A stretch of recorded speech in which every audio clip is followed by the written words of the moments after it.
I found strangers, drinking wine on my land. They said I was the trespasser. I left my land for a year, came back expecting silence, and found 2 mansions sitting where my pasture used to be. A locked gate, a new HOA sign, and strangers acting like I didn't exist. They said I'd abandoned it, said it was all legal. But something didn't add up, and the deeper I dug, the worse it got. Stay with me. This one doesn't end the way they planned. If you've ever seen power get pushed too far, hit subscribe. There's more like this coming. I knew something was wrong before I even saw the gate. It started about half a mile out, right where the county road narrows and the gravel turns to packed dirt. That stretch had always been mine. Unofficially, sure, but I'd graded it myself, laid the drainage by hand, kept it passable through 2 bad winters. My truck recognized every rut, every dip, muscle memory. But this time, the tires rolled smoother, too smooth. I eased off the gas, eyes narrowing. The road had been leveled, not just maintained, reshaped. Someone had come in with equipment, heavy equipment, and reworked the grade like it belonged to them. I didn't like that. I drove another 100 yards and saw the posts, cedar, fresh cut, set deep and straight along the ridge line where my old split-rail fence used to sag in the corners. That fence had been there 15 years. I built it the summer after I bought the land, sweating through long afternoons with a post-hole digger and a stubborn streak. Now it was gone, replaced. My grip tightened on the wheel. Okay, I muttered. Who thinks they're funny? I crested the last rise, the one that always opened up to the full spread of my 6 acres. The pasture sloping down, the ridge cutting clean against the sky, my cabin sitting square and quiet like it had always been. Except it wasn't quiet anymore. I hit the brakes without thinking. The truck rocked to a stop in the middle of the road, engine idling, dust curling up around me. There were houses on my land, 2 of them. Not cabins, not sheds. Full-blown mansions, stucco walls, tile roofs, glass catching the afternoon sun like polished steel. One sat where my lower pasture used to run. The other was higher up, closer to the ridge, angled just enough to claim the best view I'd spent years protecting. For a second, my brain tried to file it under mistake. Wrong turn, wrong property. But I knew every inch of this land. That oak tree by the bend? Mine. The slope behind it, where the soil turned red? Mine. The ridge itself, the one those houses were cutting into? Mine. I killed the engine. Silence hit. But it wasn't the silence I remembered. There were voices. Laughter. I opened the door slowly and stepped out. Heat came up through the soles of my boots. Familiar. Grounding. But everything else felt off, like someone had taken my life and shifted it half an inch to the left. A black iron gate stood about 30 yards ahead, planted square across what used to be my driveway. Clean welds, keypad entry. The kind of gate you install when you want to keep people out, or keep something in. I walked toward it, boots crunching over gravel that hadn't been there a year ago. On the other side, a couple sat on a wide back patio, mid-40s maybe, wine glasses in hand. They looked relaxed, comfortable, like they'd spent a dozen evenings right there watching sunsets that didn't belong to them. The man noticed me first. His smile didn't fade. It just shifted. Confusion, maybe, or annoyance. The woman followed his gaze and gave a small, polite wave. The kind you give a stranger who's wandered too close to your property line. My property. I stopped at the gate. There was a sign bolted dead center. Polished metal, clean lettering. Silver Creek Estates. Private community residents and guests only. I read it twice. Then a third time, slower. My jaw tightened. I reached out and ran my fingers along the metal, still warm from the sun, New. Everything about it was new, designed, installed, claimed, like I'd never been here. "Hey," the man called from the patio. "Can we help you with something?" I didn't answer. I was looking past him now, past the patio, past the manicured yard, past the second house rising up the slope. There, just visible between the structures, was my cabin. Same frame, same roofline. Smaller than I remembered, like it had been pushed into the background of its own story. The porch I built still faced the canyon, but now it was boxed in, overshadowed by walls that didn't belong. They hadn't just built near me, they built over me. I exhaled slowly, the kind of breath you take when something inside you shifts from confusion to something harder. This wasn't an accident. Nobody accidentally builds 2 mansions, installs a gate, and renames land that isn't theirs. This was deliberate, planned. I stepped closer to the gate and wrapped my hand around the bars. Solid, anchored deep. "Sir?" the man tried again, voice sharper now. "This is private property." That did it. I let out a short, humorless laugh. "Yeah," I said quietly. "I know." He frowned. Then, "I've known it for 15 years. That shut him up.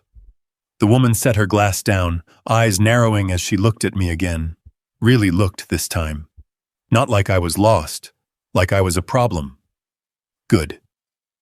I leaned in, closer to the sign, close enough to see the bolts, the fresh cuts in the metal where it had been mounted. Everything about it screamed recent. Recent enough that I should have known. Recent enough that I should have stopped it. But I'd been gone. Working. Trusting that paper and fences and common sense were enough. I tightened my grip on the gate, knuckles whitening. "This isn't a mistake," I said under my breath. No one answered. They didn't need to. I could see it now in the lines, the layout, the way the land had been carved and reshaped. They didn't think I was coming back. That was the only way this makes sense. I straightened slowly, eyes moving across the property again, mapping it in my head the way I used to. Only now I had to account for everything that didn't belong. The gate, the houses, the people, the sign. I let go of the metal, turned back toward my truck. Behind me, the couple started whispering. I didn't catch the words, but I didn't need to. Their tone had changed. Uncertainty. Good. I reached the driver's side door and paused, looking back one more time at the ridge. At my ridge. "They built on the wrong land," I said quietly. I got in, started the engine, and let it idle for a second longer than necessary. Because the question wasn't if this was wrong. The question was how they made it look right. And more importantly, who signed off on it. I shifted into drive and rolled back down the road, dust rising behind me. This wasn't over, not even close. Because if they took my land on paper, then somewhere in that paper was the mistake that would take it all back. I didn't go to the police, didn't call a lawyer, didn't even make another pass at the gate, because this wasn't the kind of problem you solve by raising your voice. Not out here. Not when someone had already rewritten the story before you even got a chance to speak. This was paperwork, and paperwork leaves fingerprints. I drove straight into town. Cotton Hollow hadn't changed much. Same diner on the corner, same feed store with the faded sign, same courthouse sitting square in the middle like it had something to prove. But the way I walked through those doors felt different. Heavier. Like I wasn't coming in as a landowner anymore. I was coming in as a man who'd been erased. Inside, the air smelled like toner and old carpet. A ceiling fan spun slow overhead, pushing warm air in circles. Behind the counter sat a clerk I didn't recognize. Young, maybe mid-20s, tapping at a keyboard like he had nowhere else to be. I set my folder down. "Morning," I said. "I need records pulled. Parcel ID 3147-C. Name's Caleb Turner. He nodded, typing without looking up. Give me a second. I waited. 10 seconds. 20. His fingers slowed, then stopped. He muttered, leaning closer to the screen. That's weird. What is? He turned the monitor toward me. There are 2 files. I didn't react right away. 2? Yeah, he said, clicking between them. One's your original deed, filed 15 years ago. Looks clean. I nodded. And the other? He hesitated. Other one's a status update, filed about 10 months back. Says the property entered inactive use classification. The words hit wrong. Inactive? Yeah. It flags a lack of utility draw, no registered occupancy, no mail activity. He scrolled. Based on that, it was moved into something called provisional development status. I leaned in closer. Who filed it? He clicked again. Silver Creek Estates Homeowners Association. There it was. I exhaled slowly. Keep going. He swallowed, then opened the document. A scanned affidavit filled the screen. Statement of voluntary inactivity and relinquishment of use. My name sat at the top. Caleb Turner. Below it, a signature. I stared at it. At the curve of the C, the tail on the T. It was close. Close enough that someone not looking hard would accept it. But it wasn't mine. That's not my signature, I said flatly. The clerk shifted in his chair. Well, it was notarized. By who? He zoomed in. Name says Leonard Pierce. I felt something cold settle in my chest. Pierce retired 5 years ago. The clerk blinked. You sure? I signed paperwork with him before he stepped down. That's his stamp, but he wasn't active when this was filed. The clerk looked back at the screen, uncertainty creeping in. Okay, that is weird. Weird doesn't cover it, I said. Scroll down. He did. Another signature appeared. Co-signer authorization. My stomach dropped. Name. Robert Turner. My father. Dead 8 years. I let out a slow breath through my nose. Yeah, I said quietly. That's not just weird. The clerk didn't respond. Didn't need to. The room felt smaller now, like the walls had moved in just enough to make it hard to breathe. Print everything, I said. Both files, full history, every update, every timestamp. He nodded quickly, grateful for direction. The printer behind him kicked to life, spitting out pages one after another. Each one carried weight. Ink pressed into paper like it meant something permanent. Fraud always tries to look permanent. I took the stack when he handed it over. Flipped through the first few pages. Original deed. Mine. Clean. Stamped. Untouched. Then the second file. Affidavit. Status change. Approval chain. That's where it got interesting. Who approved this? I asked. He leaned over, scanning. Looks like it went through zoning. Name. Delaney Sharp. I recognized it. County zoning supervisor. Or at least he used to be. Still active? The clerk checked. Says here he's on leave. Has been for about 3 weeks. Of course he is. I nodded slowly. Figures. I gathered the papers, squared them up against the counter. Anything else tied to that parcel? I asked. He clicked around again. There are permit files too. Construction approvals, utility reroutes, all tied to the same classification change. Dates? He read them off. I did the math in my head. Didn't line up, not even close. They approved construction after the build started, I said. He looked up. What? They backfilled the paperwork, I said. Made it look legal after the fact. The clerk went quiet. Didn't argue. Didn't question it. Because once you see it, you can't unsee it. I slid the stack into my folder. Appreciate it, I said. He nodded. Yeah.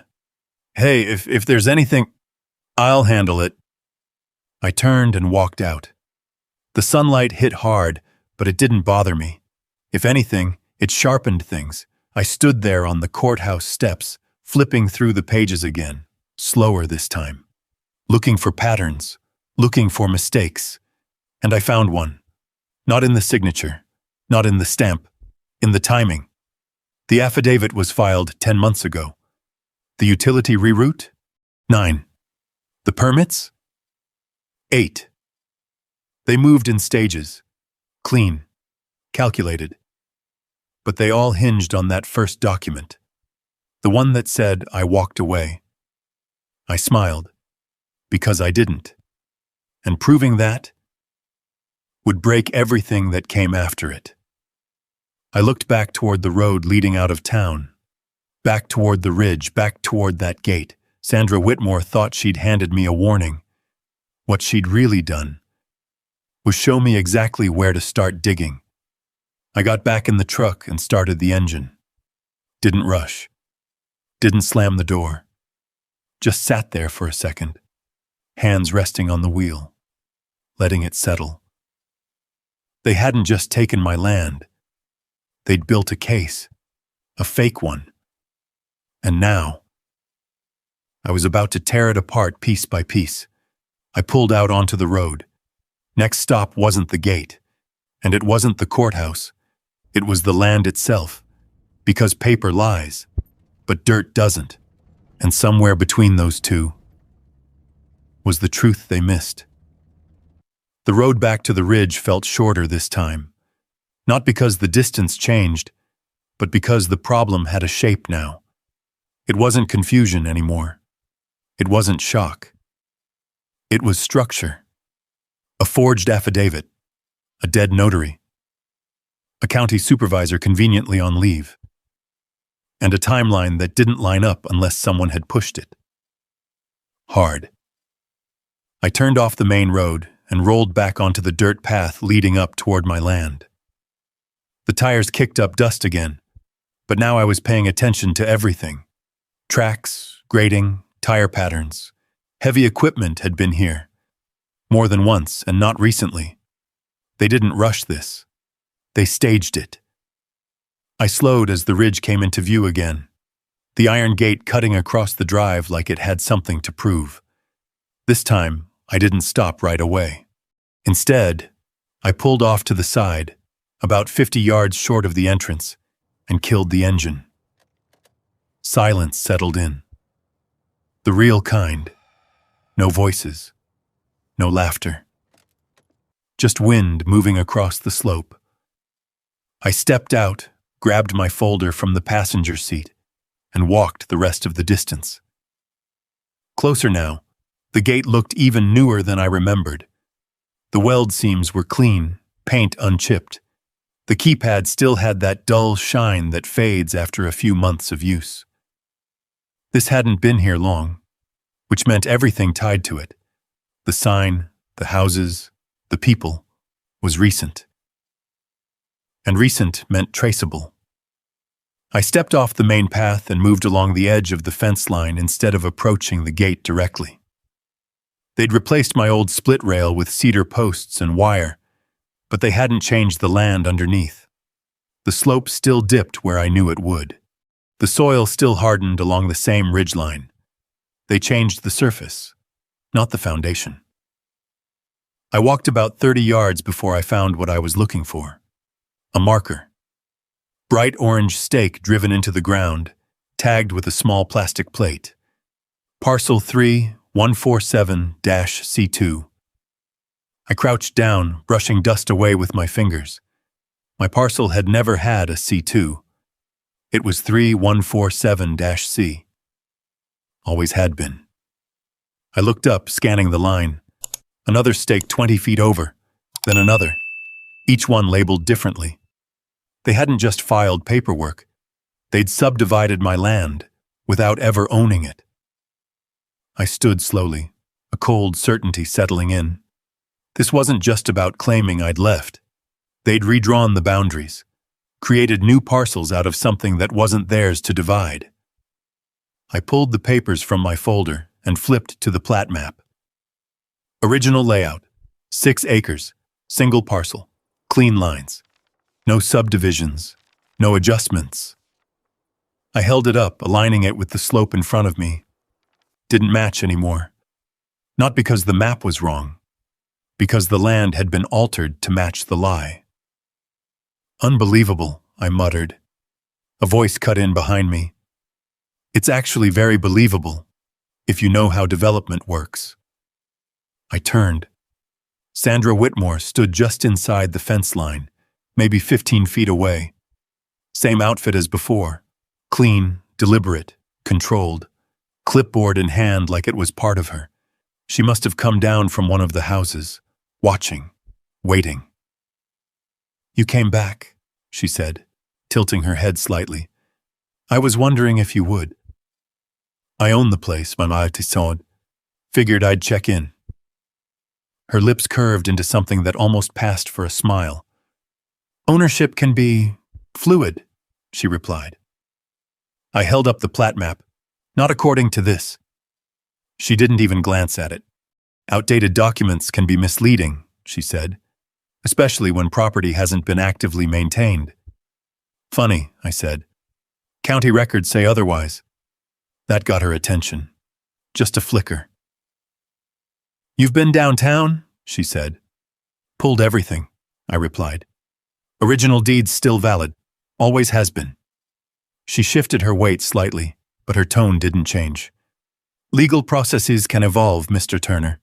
When land is deemed inactive, it becomes eligible for provisional development under county housing initiatives." "Using forged signatures?" I asked. That landed. Her smile tightened. "I wouldn't use that word," she said.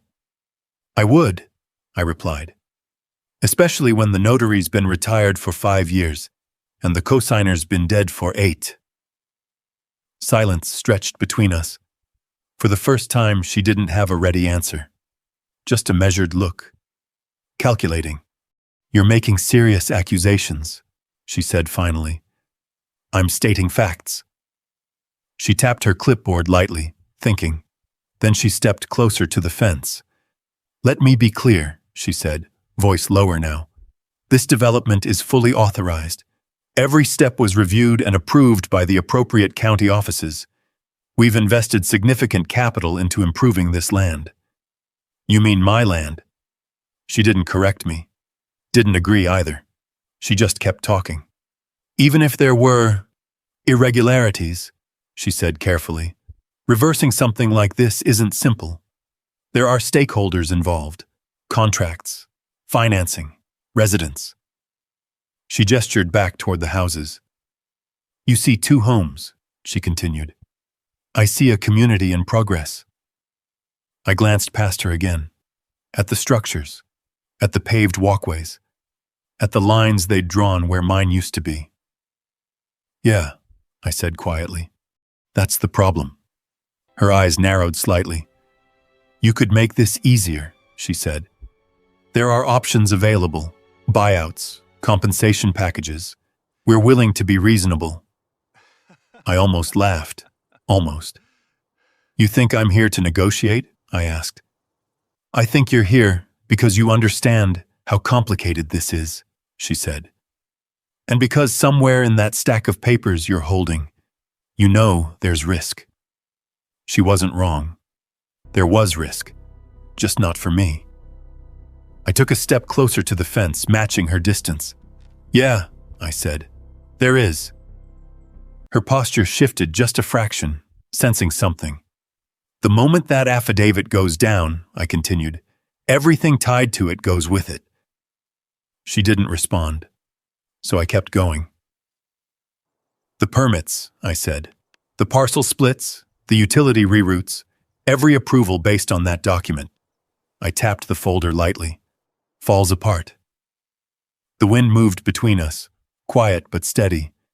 She held my gaze, trying to read me, trying to figure out how much I actually had.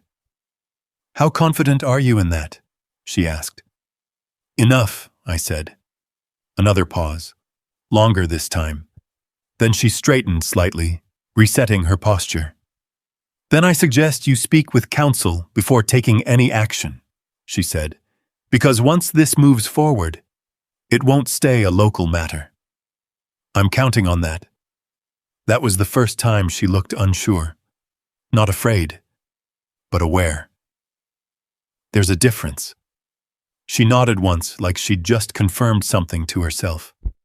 "All right," she said. "Then we'll handle it properly."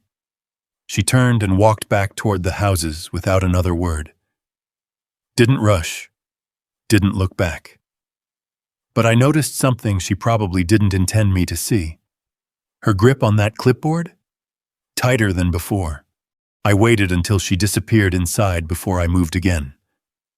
Back to the marker. Back to the fence. Back to the land they'd tried to redraw. I pulled my phone out and started taking pictures.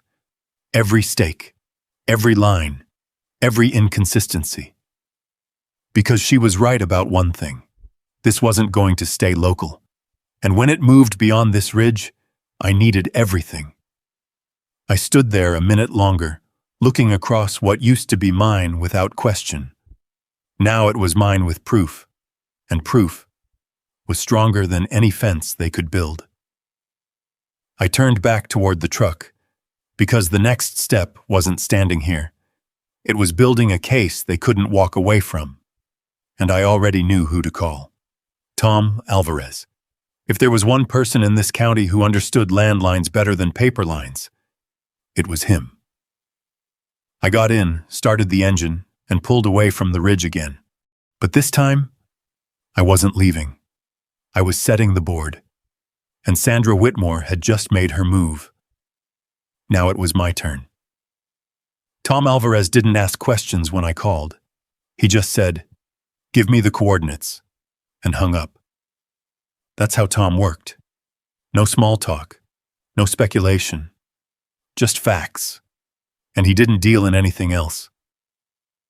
By the time I got back to the ridge, he was already there. His truck sat off to the side, engine off, tailgate down. Survey equipment laid out in clean lines. Tripod, total station, markers. He stood facing the slope, hands on his hips, studying the land like it was talking to him. I pulled up beside him and stepped out. "You see it?" I asked. He didn't look at me. "I see enough," he said. That wasn't a good sign. I walked up next to him and followed his line of sight. From here you could see everything, the fence line, the new grading, the houses, and the subtle shifts in elevation where machines had cut into the land and tried to smooth over what used to be natural. "They moved it," Tom said. "What?" "The boundary." He finally looked at me. "Not legally, physically." I frowned. "That's not how that works." "It is if no one's here to stop it," he replied. He crouched down, pointing to the ground near his boots. "See this?" I stepped closer. A faint line in the dirt. Not obvious unless you knew what to look for. Slightly different color. Slightly different density. "That's your original line," Tom said. "Compacted over years. Foot traffic, weather, use." He stood and gestured 10 feet to the right. "And that," he added. I followed his hand. Fresh soil. Looser. Less settled. "They shifted the visible boundary," I said. Tom nodded. "Anyone walking this property now would assume the new line is correct, especially with those markers you showed me."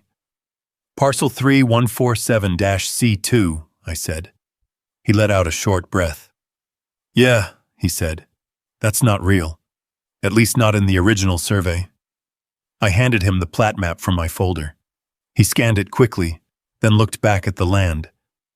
Your parcel's intact, he said. 6 acres, single block, no subdivisions. Then how are they selling pieces of it? They're not, he said. They're pretending they can. That word hung there. Pretending. I looked back toward the houses. They've already built, I said. Yeah, Tom replied, which means they needed permits. I pulled those, I said. They exist. Tom shook his head slowly. Then we checked the dates. He set up his equipment with practiced efficiency. Tripod legs dug into the dirt, instrument mounted, calibrated. Within minutes, he was taking readings, angles, distances, elevation points. I watched in silence. Because this part mattered. Paper could lie. But measurements? Measurements didn't care who signed what. After a few minutes, Tom stepped back and checked the display. Then he checked it again. All right, he said. What? He pointed toward the lower house. That foundation cuts about 28 feet into your original parcel, he said. And the upper one? Worse, he replied. Closer to 40. I felt something tighten in my chest. 40 feet, I repeated. Minimum. I looked down at the plat map again, then back at the land. They're not even close, I said. No, Tom agreed. They're not. He walked a few steps along the line, taking another reading. Here's the part you're not gonna like, he added. What? He adjusted the instrument slightly, then checked the numbers. These structures were set before any official boundary adjustment, he said. How can you tell? He pointed to the grading. See how the soil compaction changes under the foundation line? He explained. They poured before final leveling. That means construction started before the land was prepared, at least on paper. I nodded slowly. They built first, I said. And filed later, he finished. That confirmed it. Not just fraud, sequence fraud. They didn't just fake documents. They used them to cover something already done. I exhaled, long and steady. Can you document all this? I asked. Tom gave me a look. I already am. He tapped the device lightly. Everything's logged. Coordinates, distances, timestamps. I'll generate a full report. Good, I said. I'm gonna need it.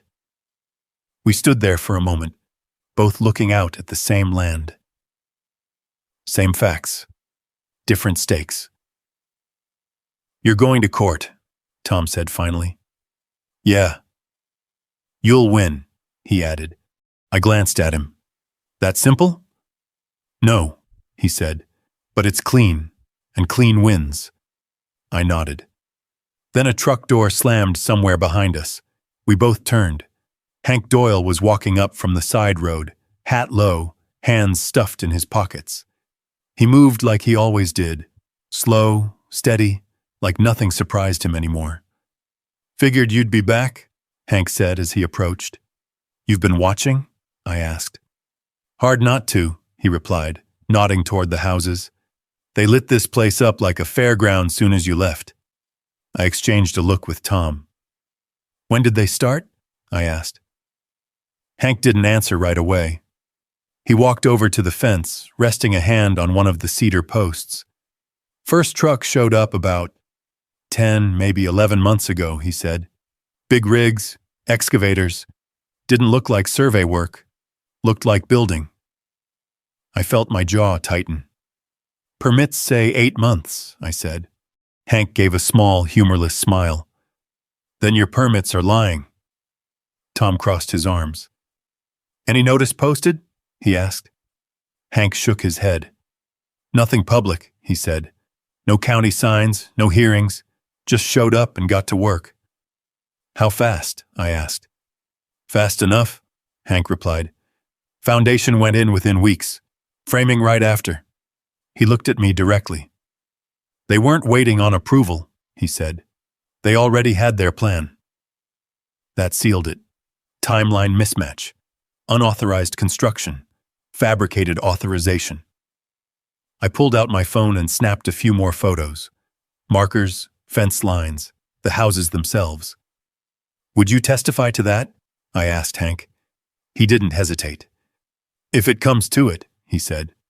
"Yeah." I nodded. "Appreciate it." He tipped his hat slightly, then looked back at the ridge. "Just don't let 'em bury you in paperwork," he added. "That's how they win." I almost smiled. "Not this time." Hank gave a small nod and turned back toward his truck. Tom packed up his equipment in silence, methodical as always. When he finished, he handed me a small device. "Preliminary data," he said. "Full report by tonight." I took it. "Thanks." He hesitated for a second, then said, "They went all in on that affidavit, didn't they?" "Yeah." "Then that's where you hit them," he said. "Everything else depends on it." I watched him drive off, dust trailing behind his truck. He was right. Everything pointed back to that one document. The moment they claimed I wasn't here. The moment they said I'd given it up. And now. I had proof they acted before that moment ever existed. I turned back toward the fence one last time. Toward the houses. Toward the line they thought they could redraw. They built before the law caught up, I said quietly. And now the law's about to catch up to them. I headed back to my truck. Because the next step wasn't gathering more evidence. It was using it. And I already knew who to call. Evelyn Price. If Tom dealt in land truth, Evelyn dealt in legal consequences, and what I had now was enough to start something they wouldn't be able to stop. I didn't wait until morning. Evelyn Price picked up on the second ring. "Tell me you've got something real," she said.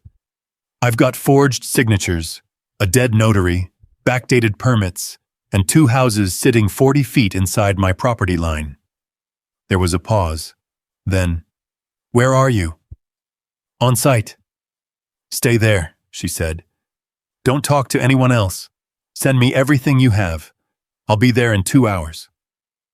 She hung up, no questions, no hesitation. That was Evelyn. I sent the files from my phone. Photos of the markers, scans of the affidavit, Tom's preliminary data. Then I sat in the truck and watched the ridge through the windshield. Not the houses, the lines. Because that's where this lived. Not in walls or roofs, but in boundaries someone had crossed and hoped no one would check. 2 hours later, a black SUV rolled up slow, tires crunching gravel. Evelyn stepped out already reading. She didn't look at the houses first. She looked at the documents. Good. She walked up beside my truck, flipping pages, scanning, cross-referencing. Then she stopped. "Say it again," she said. "Which part?" "The cosigner." "Robert Turner," I said. "My father. Died 8 years ago." She closed the folder halfway and looked at me. "That's not sloppy," she said. "That's deliberate." I figured. "No," she said, shaking her head slightly. "You don't understand. Sloppy fraud gets dismissed. This?" She tapped the page. "This is someone trying to create a chain of legitimacy. Multiple signatures. Supporting narrative.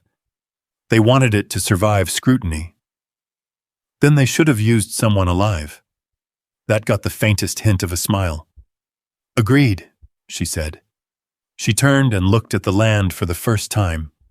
Really looked. Her eyes tracked the fence, the houses, the grading. "How long?" she asked. 10, 11 months, I said. "Neighbor saw equipment before any permits were filed."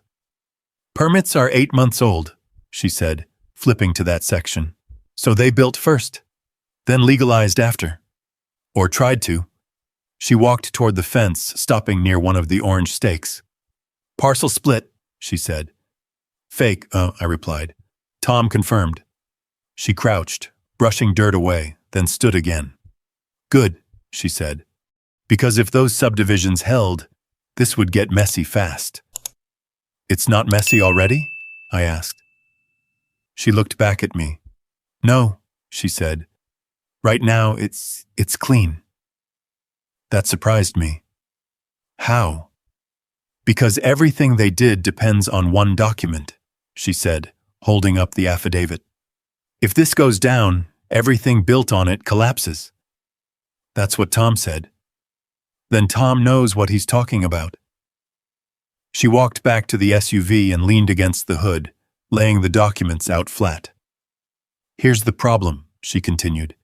They didn't just fake paperwork. They integrated it. Meaning? Mail reroutes, utility transfers, zoning approvals. They built a system that supports the lie. I nodded. I saw the mailbox, I said.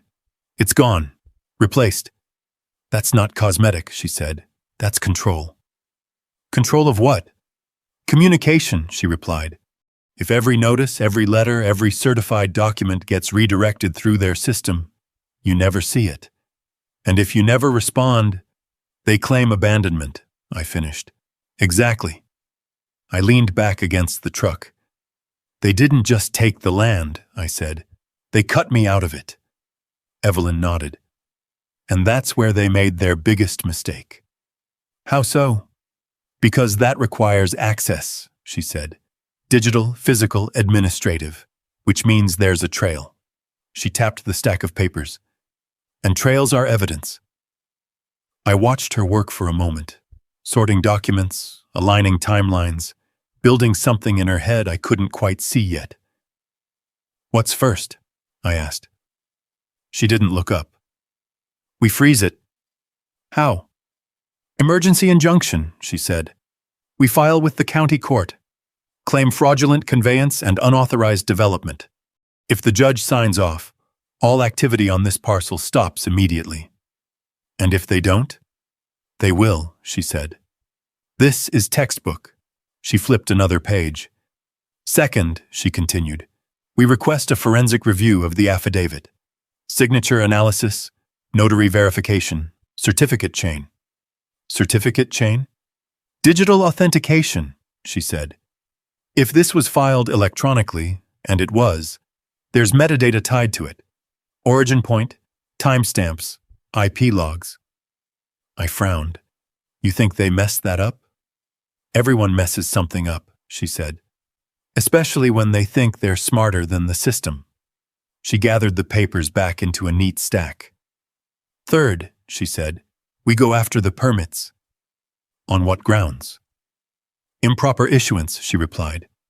If construction began before approval, those permits are invalid. Doesn't matter who signed them.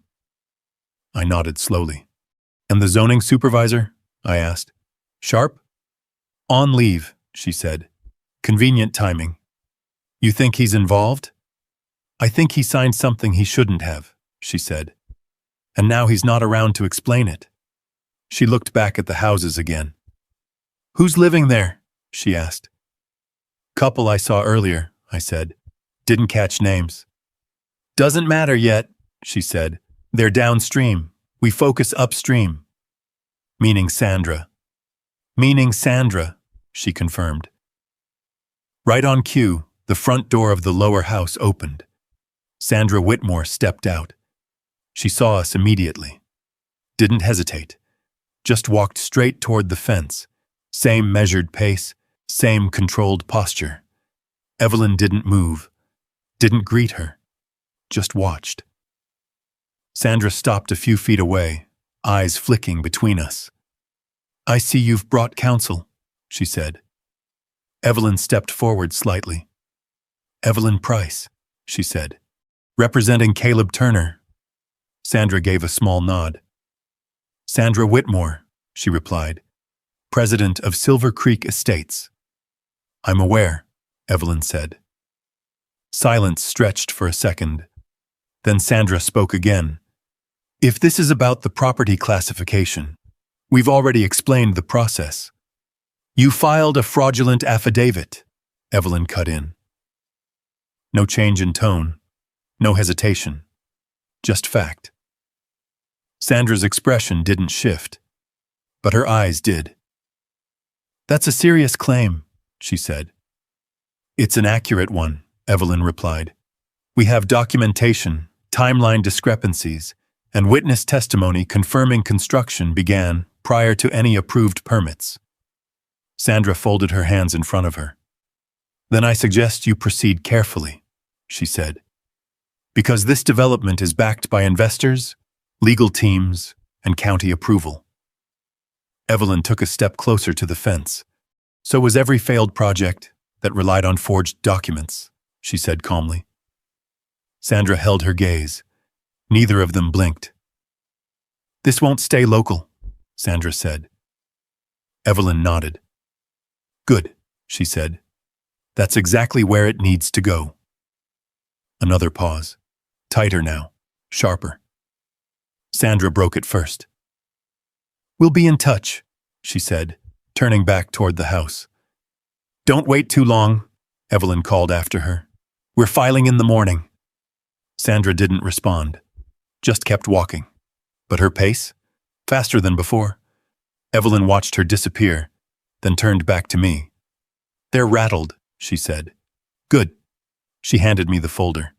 "Get some rest," she added. "Tomorrow, we make this official." I looked back at the ridge one more time. At the houses. At the lines. At everything they thought they'd secured. "They rewrote the land," I said quietly. Evelyn nodded. "Yeah," she said. "And tomorrow, we start erasing their version."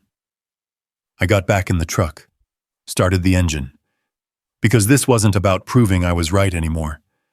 It was about proving they were wrong, in a way they couldn't recover from. Evelyn didn't wait for morning. By the time the sun came up over Cotton Hollow, the filing was already in motion. I met her outside the county courthouse just before 9.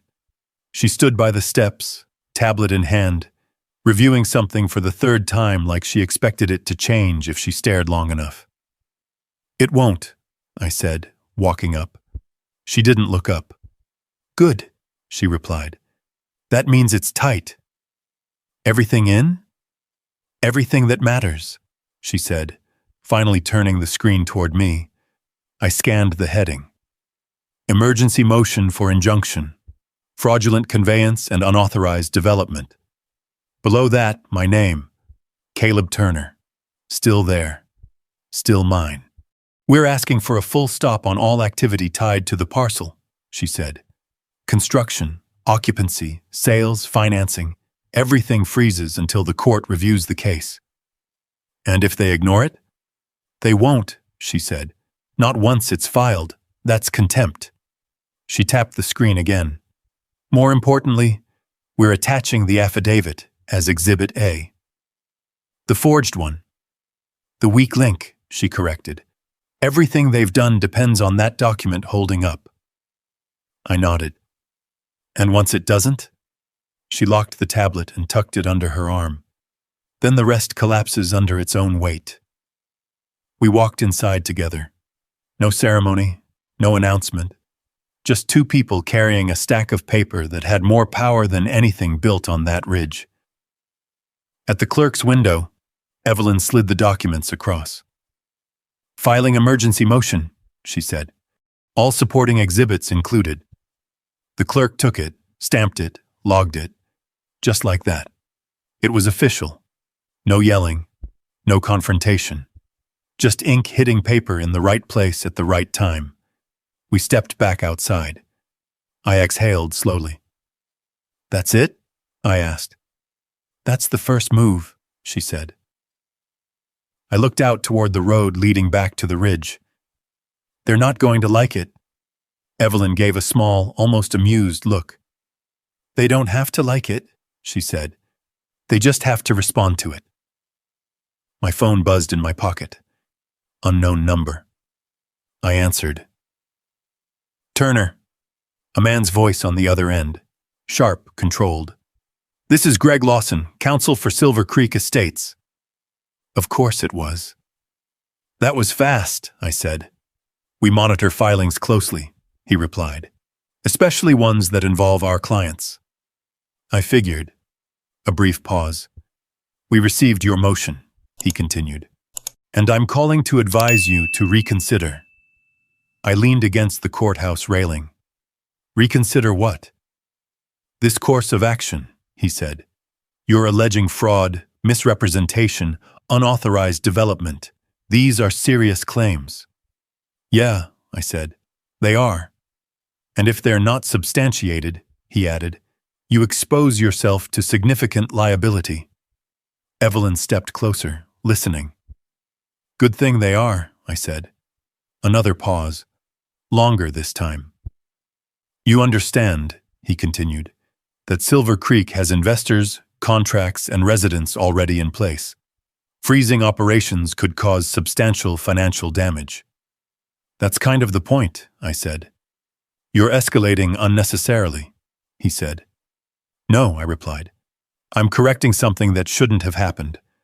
His tone tightened. Mr. Turner, we're willing to discuss alternatives, compensation, settlement. I glanced at Evelyn. She didn't react. Not interested, I said. Then you're making this more complicated than it needs to be. I didn't build houses on someone else's land, I said. You did. Silence, then. This isn't over, he said. No, I replied. It's just getting started. I hung up. Evelyn raised an eyebrow.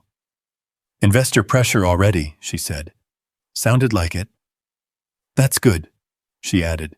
Means they're feeling it. I nodded slowly, because that was the shift. Yesterday, they were confident. Today, they were calling. We got back in our vehicles and drove out to the ridge again. This time, I didn't stop short. I pulled right up to the gate. The sign still stood. Silver Creek Estates. Private community. But something had changed. The keypad had a new notice taped to it. Printed. Official looking. Evelyn stepped out first, walking up to read it. Temporary access restriction pending review, she read aloud. All construction activity suspended until further notice. I stepped up beside her. That was quick, I said. They're trying to look compliant, she replied. Doesn't mean they are. I looked past the gate. The patio was empty. No wine glasses. No laughter. Just closed doors and still air. They got the message, I said. Or they're figuring out how to respond, she said. Either way. The momentum had shifted. I reached out and tapped the sign lightly. Same metal, same bolts, but it didn't feel as solid anymore. Not like before. Evelyn turned back toward the truck. Next step, she said. We build the rest of the case. What's left? I asked. Everything behind the scenes, she said. Digital filings, notary verification, zoning approvals. I nodded. Sharp, she confirmed. And anyone else who touched this? I looked out across the ridge again. They thought paperwork would protect them, I said. Evelyn opened her door.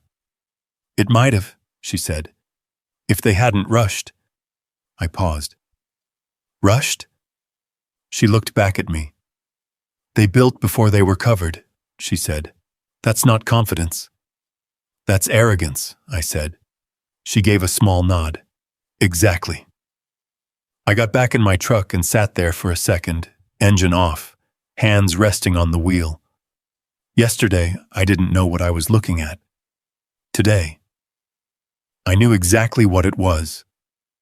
Fraud dressed up as development, and it had a timeline, a trail, a weakness.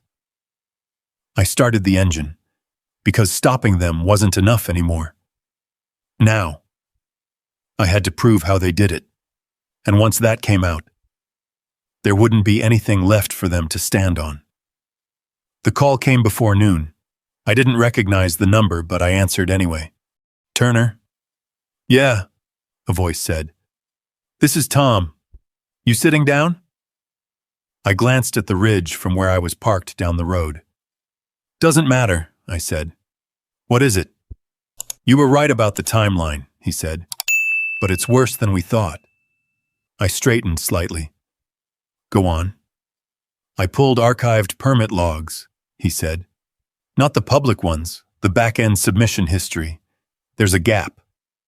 What kind of gap? A 3-month window, he replied. No official filings, no approvals, but activity logs show system access tied to that parcel. I frowned. Access from who? That's the thing, he said. It's not coming from county terminals. A beat.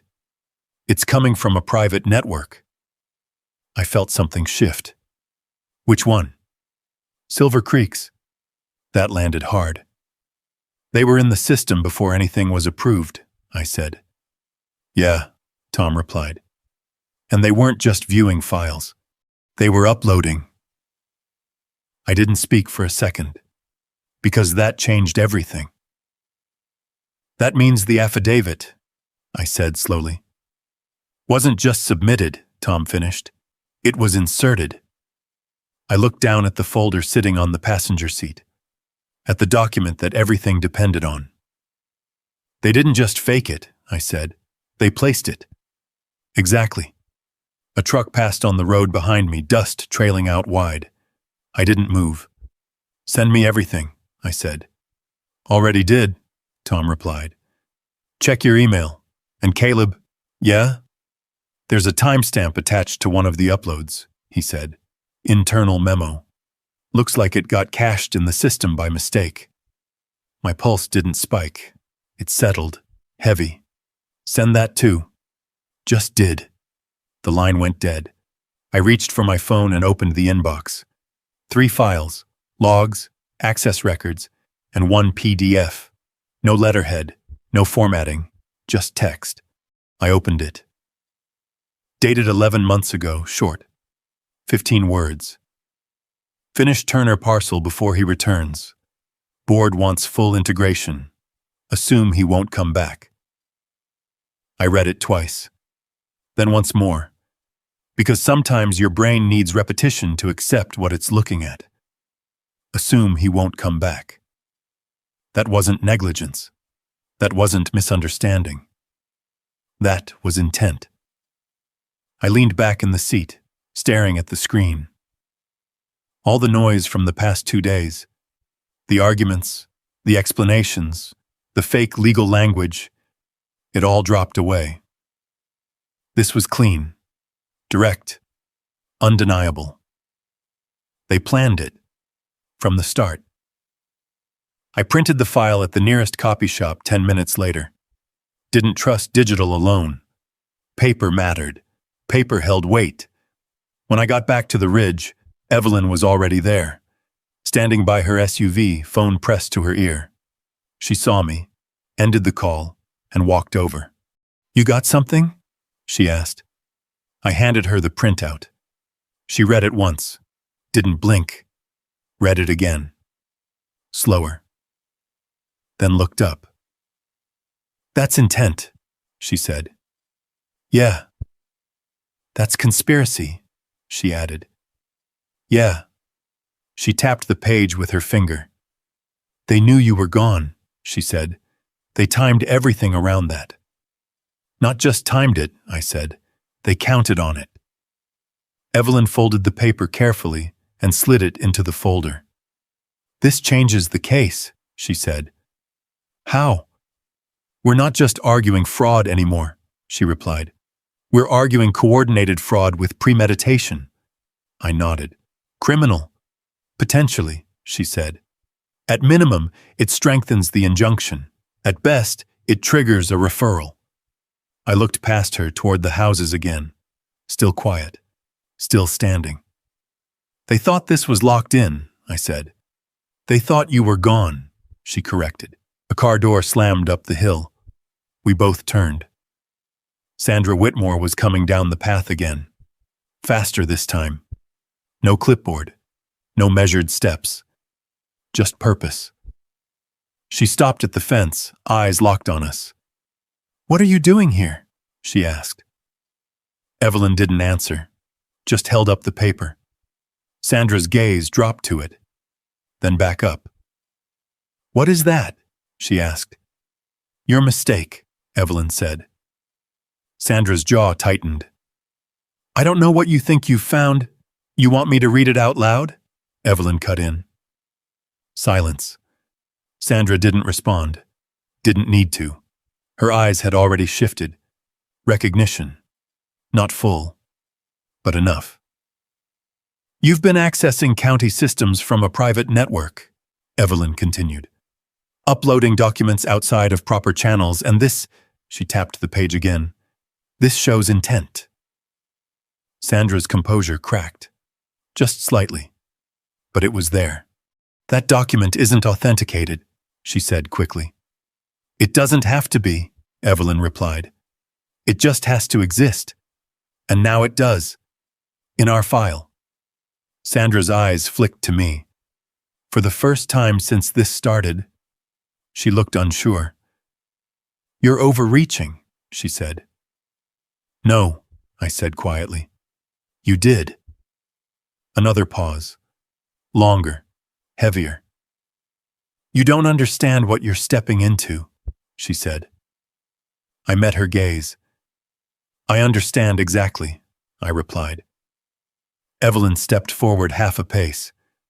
"We'll be amending our filing," she said, "adding this as supporting evidence, and we'll be requesting a full audit of system access logs tied to your HOA. Sandra didn't answer, didn't argue. She just stood there, processing, calculating, and failing to find an angle.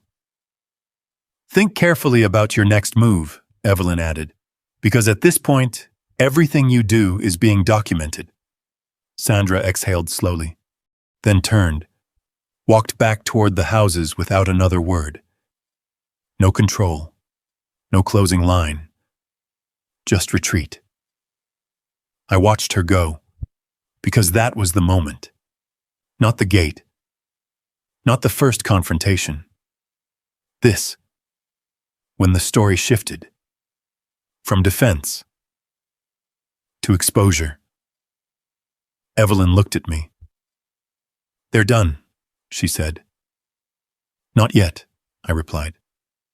"No," she agreed, "but they just lost control." I folded the memo back into the folder, carefully, because something like that. You don't rush, you place it, exactly where it needs to be. I looked out over the ridge one more time, at the houses, at the lines, at everything they thought they'd secured. "They built their case," I said. Evelyn nodded. "And now we use it against them."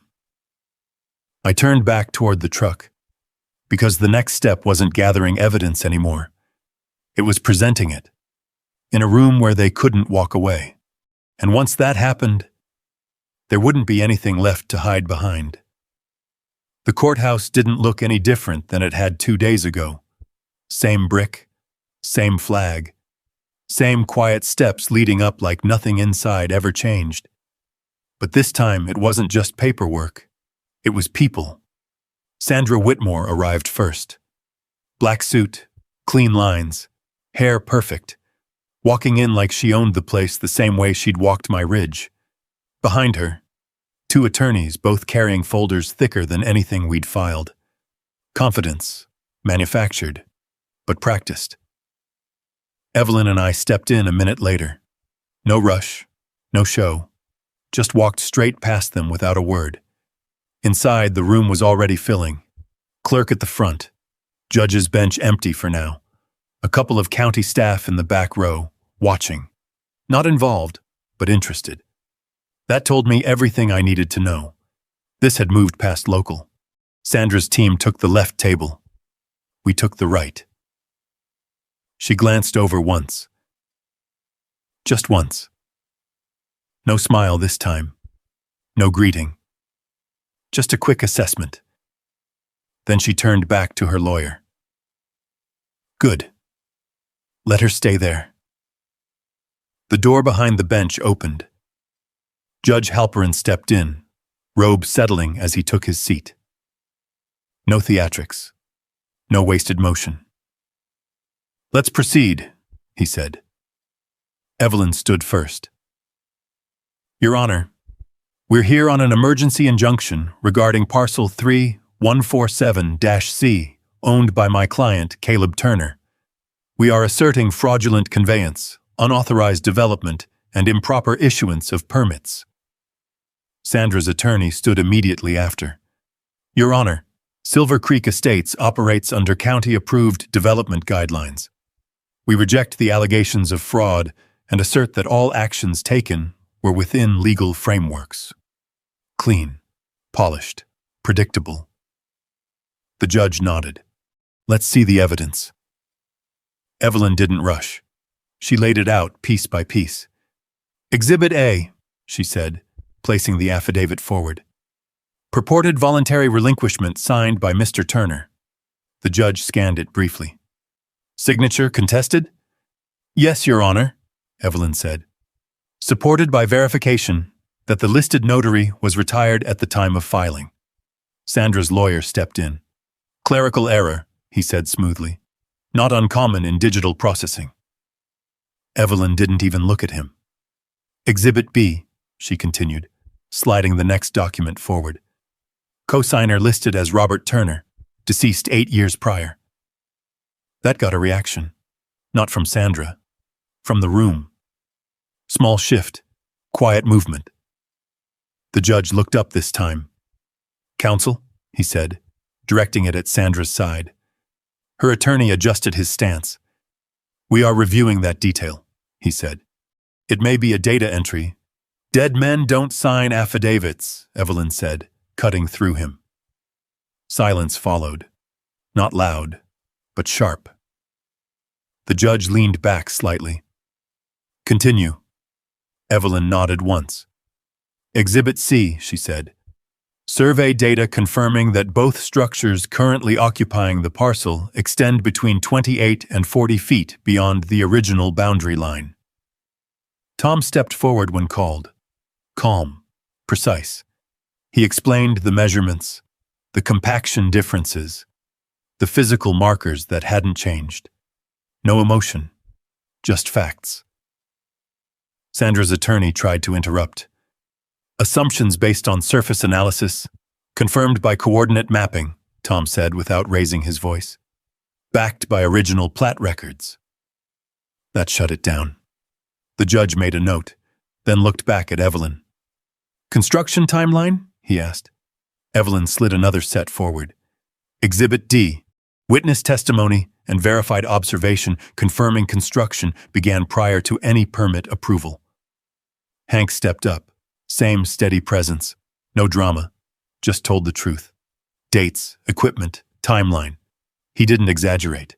Didn't need to, because the truth was already doing the work. Sandra's attorney shifted again.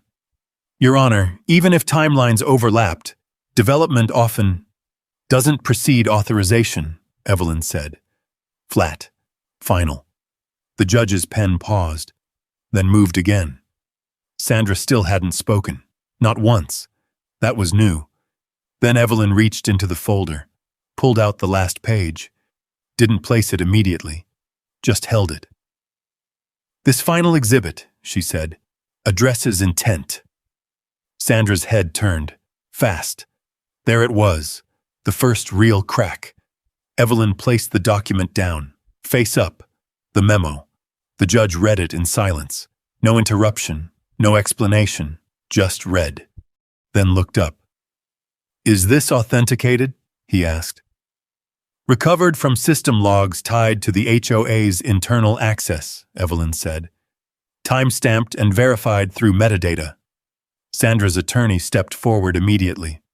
Objection, he said. Unverified internal communication. Your Honor, Evelyn said calmly. This document predates all permit filings and directly references the parcel in question. It establishes foreknowledge and intent to proceed regardless of ownership status. The judge looked back down at the paper, then at Sandra. For the record, he said, do you dispute the existence of this communication? Sandra didn't answer right away. Her attorney leaned toward her, whispering. Too fast, too urgent. She nodded once, then looked up. "We cannot verify the origin of that document," she said. Not denial, not confirmation. Careful, but not strong enough. The judge leaned forward slightly. "Noted," he said. Silence settled again. Different this time. Heavier. Because now, the room knew. Evelyn stepped back. "That concludes our initial presentation, Your Honor." Sandra's attorney stepped up again. He tried to rebuild it, talked about investment, community development, administrative processes, words that sounded strong. Until you looked at the foundation they stood on, and the judge was already looking. Hard. When he finally spoke again, it wasn't loud, but it didn't need to be.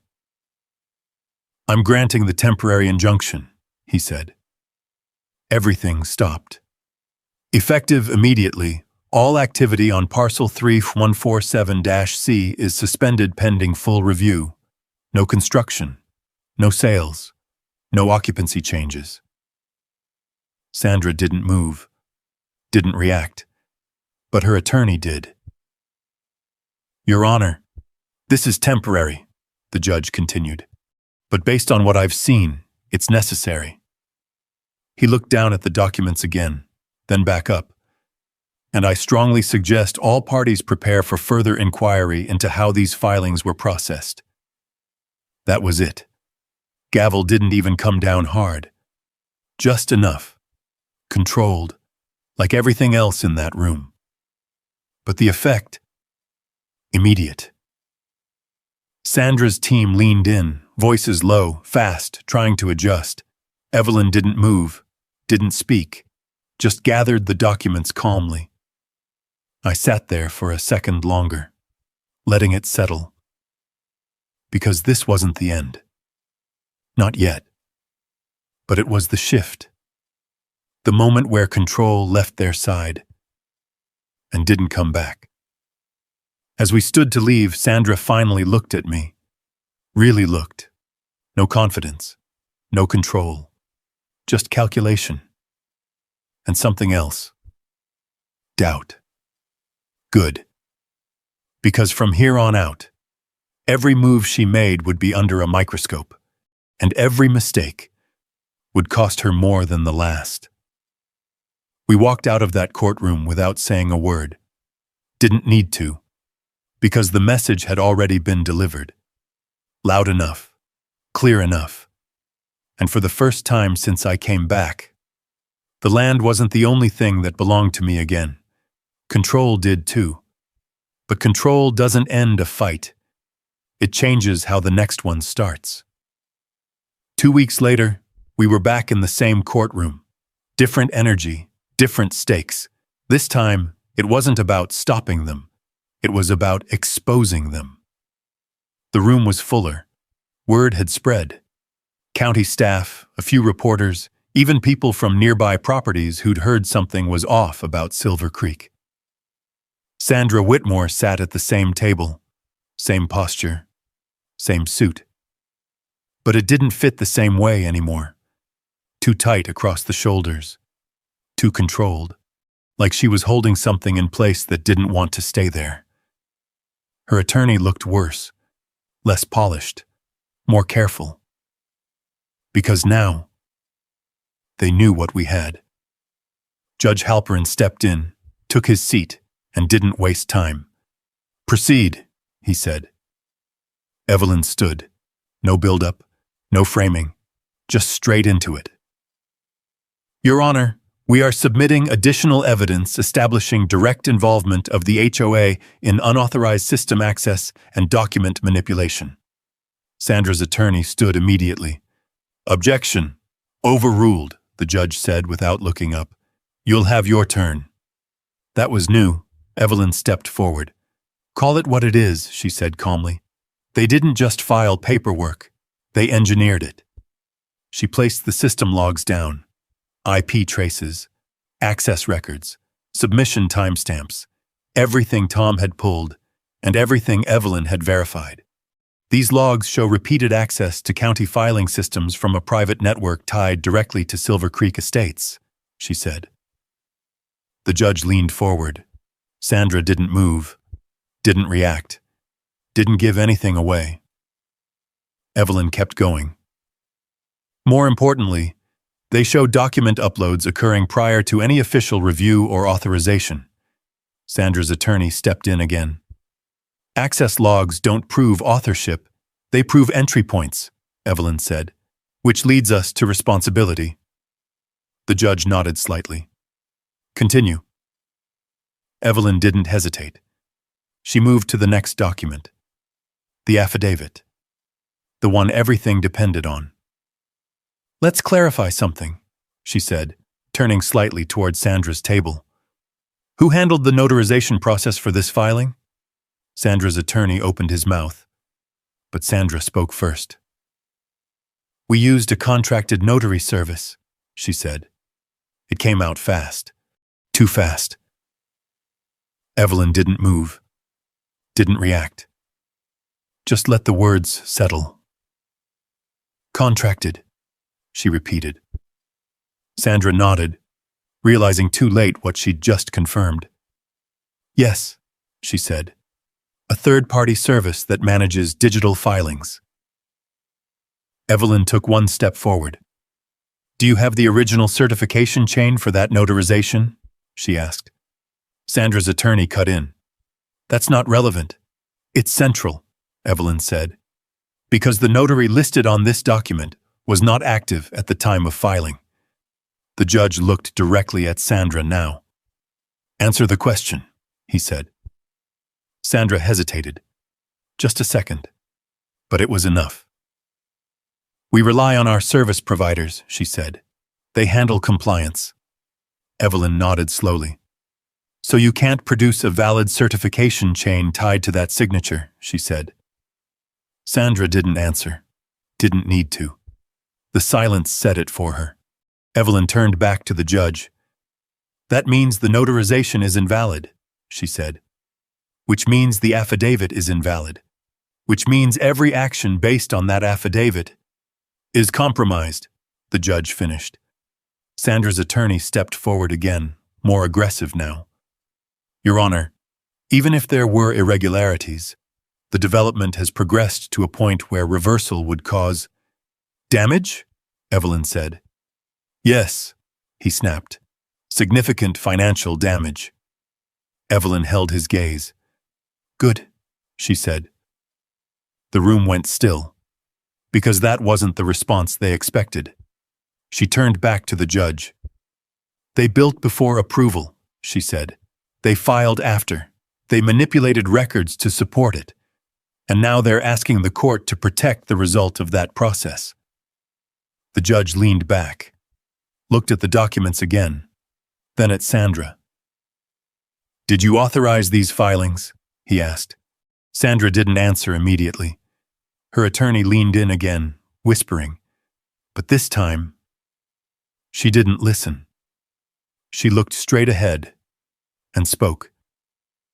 We acted in the interest of development, she said. The land was inactive. That wasn't the question, the judge replied. Silence, then. Then...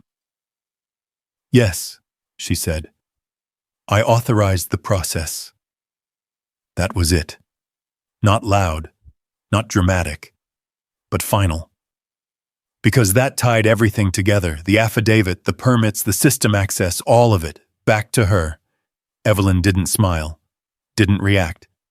She just stepped back, because the work was done. The judge made a few notes, then set the pen down.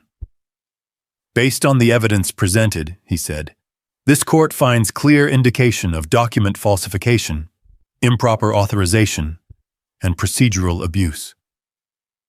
Sandra's attorney started to speak. Sit down, the judge said. He did. Slowly. Effective immediately, the judge continued. The previous injunction is expanded. Full restoration of ownership rights to Mr. Turner is granted pending final judgment. I felt it. Not loud, Not explosive, just solid, like something locking back into place. The structures currently on the property, the judge added, are deemed unauthorized and subject to removal or reassignment under court supervision. Sandra's composure finally broke, just slightly, a shift in her shoulders, a breath she couldn't control, and then the final piece. This matter will be referred for further review, the judge said, including potential criminal inquiry into the actions taken by the HOA and its leadership. That was the collapse, not the ruling, not the injunction. That line. Because now, it wasn't just civil anymore. Sandra sat there, still, silent, because there was nothing left to say. No angle, no defense, no control, just consequences. Evelyn gathered the files, closed the folder, and looked at me once. That was enough. We stood, walked out. Same as before. No rush, no celebration, because this wasn't victory yet. But it was irreversible. Outside, the air felt different, not lighter, just clearer, like something that had been buried finally had room to breathe again. I looked back at the courthouse, then toward the road leading up to the ridge. They built everything on one lie, I said. Evelyn nodded. And you just took it away. I got in the truck, started the engine, because there was one thing left to decide, not what they'd lose. That part was already happening, but what I was going to do. With what came back, that was the only question left. The court order came through 3 days later. Clean, final, full restoration of ownership, mandatory vacancy of both structures within 15 days. Utility accounts reverted, parcel records corrected, and a formal referral sent to the district attorney's office. Everything Sandra built, gone on paper, and paper is where it counts. I drove up to the ridge that morning alone. No Evelyn, no Tom, no witnesses, just me. The gate was open, not removed, just open. Like it had already given up. I pulled through slowly, tires rolling over the same ground they'd tried to rename. The houses stood exactly where they had before. Unchanged. Perfect. Wrong. But now, they were mine. I parked near the lower structure and stepped out. No voices. No movement. Just empty space where people used to act like they belonged. A notice was taped to the front door. Vacated. Complied. Of course they did. They weren't stupid. Not anymore. I walked up the steps and pushed the door open. Unlocked. Inside, everything was still there. Furniture. Fixtures. Clean surfaces that had never seen dust. A house built fast. Used briefly. Abandoned quickly. I moved through it without touching anything. Not because I didn't want to, because I didn't need to. Ownership wasn't about standing in the room. It was about knowing no one could take it again. I stepped back outside and looked up toward the second house, the one higher on the ridge, closer to my line. I walked up there next, slower this time, because I knew what I'd find. Same result. Vacant. Clean. Finished. And legally, mine. I stood on the balcony, looking out over the land. My land. The ridge stretched out the way it always had, unchanged underneath everything they tried to put on top of it. I thought about tearing them down, leveling both structures, returning everything to what it was, simple, clean, mine. It would have been easy, satisfying, final, but it would have been small. Because destruction doesn't prove anything. It just ends things. And this wasn't about ending. It was about consequence.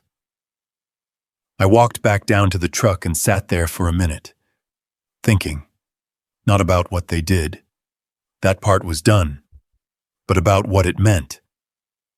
They took my land, built on it, sold the idea of it, and tried to lock me out of it. So what happens when that fails? You don't erase it. You use it. I pulled out my phone and made a call. "Evelyn," I said when she picked up. "It's done," she replied. "Full restoration." "I know." A pause. "What are you thinking?" she asked. I looked back at the houses, then at the ridge. "I'm keeping them," I said. Another pause. Longer this time. "Explain," she said. "They built it," I said. "Paid for it, sold it, backed it. And now it's yours," she said. "Exactly." She let that settle. "You're turning their liability into an asset," she said. "I'm turning it into proof," I replied. She didn't argue, didn't question it. "Then we document the transition," she said. "Make it clean." "Already is," I said. I ended the call and sat there a moment longer. Because this part mattered. Not the legal side, not the paperwork, the meaning. I stepped out again and walked to the front of the property. Right where the gate had been. The sign still stood. Silver Creek Estates. Private community. I looked at it for a second, then grabbed a wrench from the truck. 2 bolts came loose easy. Third one fought me, then gave. The sign came down, just like that. No noise, no resistance. I leaned it against the fence, left it there, because I wasn't erasing what happened. I was replacing it. 2 days later, a new sign went up. Simple, white background, black lettering. Private property. Turner Ridge unauthorized access will be prosecuted. Below it, smaller text. Former HOA development. That part wasn't necessary, but I left it anyway, because people remember stories better than warnings. Within a week, I had the first rental listing up. Didn't hide anything, didn't soften it. The house that shouldn't exist, I wrote. It booked out in 3 days. People wanted to see it, stand in it, understand it, what it meant. And every time someone stayed there, every time someone paid to be on that ridge, it reminded me of something simple. They built it. They lost it. And now, it worked for me. I stood on my porch 2 months later, looking out over the land. The same ridge, the same lines. Only now, clear again. No gates, no false markers, no confusion. Just truth. The houses sat below, quiet, integrated. Not as an intrusion anymore, but as evidence. Proof of what happens when someone thinks paperwork can replace ownership. I leaned against the railing and let the silence settle in. The real kind. The one I came back for. And finally, got back. Because in the end, they didn't just lose the case. They lost the story they tried to write. And I kept the ending. Here's what it taught me. Ownership isn't just about having your name on a piece of paper. It's about staying aware, documenting everything, and being willing to stand your ground when something doesn't feel right. I didn't win because I was louder or tougher. I won because I paid attention, asked the right question, and let the truth speak where it matters. There's a kind of quiet strength in that, not rushing, not reacting out of anger, but holding steady long enough for the fast to light off. Out here, land has a memory, and if you respect it, protect it, and don't walk away from it, it's home of its end of the bargain. Now I'm curious about you. Have you ever dealt with something like this? Maybe not land, maybe not an HOA, but a situation where you had to stand your ground when it's chaotic. If you have, drop a yes in the comments or even just a word like steady. I read those and I know a lot of folks out there have their own version of this story. And if you appreciate stories like this, real situation handled the right way, go ahead and subscribe. There's more coming and I see you in the next one.